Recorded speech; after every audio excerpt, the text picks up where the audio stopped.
Buti pa yung anak ni ano, may naabot na. Buti pa yung anak ni ano, matataas ang marka.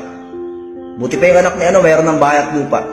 Ikaw, kahit simpleng parangal sa school, wala ka man lang nakukuha. Nakakapagod pa yung gan, nakakasawa, minsan paulit-ulit na lang. Paano kung sabihin ko rin na, buti pa yung magulang ni ano, hindi mahilig magkumpara. Buti pa yung magulang ni ano, suportado sa lahat ng bagay yung anak nila.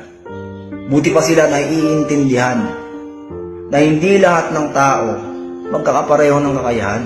Mas mabuti pa nga sila, alam nila yung lakas at kahinaan ng anak nila. Yan kasi ang mahirap. Kaya minsan, nakakapagod mangarap. Kasi kung sino pa dapat yung sumusuporta, sila pa yung unang kumukontra. Na kesyo ganto, kesyo ganyan. Di mo niyang kaya, baka pwedeng ito na lang. Bakit di mo gayaan yung anak ni Bebang? Ba't yan ang pinili mo? Wala ka naman diyang patutunguhan. Bawat kilos at galaw may nasasabing hindi maganda. Na baka tinatamad ka raw kaya di mo nagagawa yung kaya ng iba. Di mo daw nakukuha kasi di mo ginagalingan. Magkakaiba nga ng abot yung utak ng bawat tao, mahirap ba yung maintindihan? Kaya nga minsan maiiyak ka na lang. Ang sarap sabihin, Nay, Tay, ginagawa ko naman po ang lahat na abot ng aking kakayahan. Yan kasi mahirap sa ibang magulang. Sarili nilang anak, hindi nila kilala ng lubusan. Yung inaasahan mong makakaintindi ng iyong mga kahinaan, sila pa mismo yung mauunang manghusga hanggang sa lumubog ka ng tuluyan.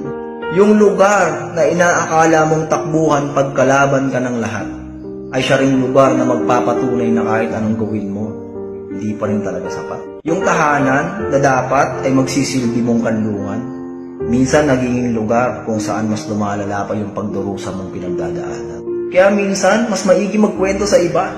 Minsan yung mga hindi mo kano-ano, mas maiintindihan ka nila. Nay, Tay, ginagawa ko naman po ang lahat.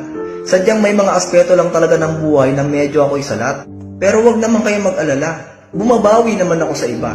Sana man lang tanggapin nyo na meron talaga mga bagay na hindi ko kabisa. Sana bilang magulang, makikita nyo yung aking kalakasan at suportahan ako para malampasan ko yung aking mga kahinaan. Nay, Tay, anak nyo ho ako.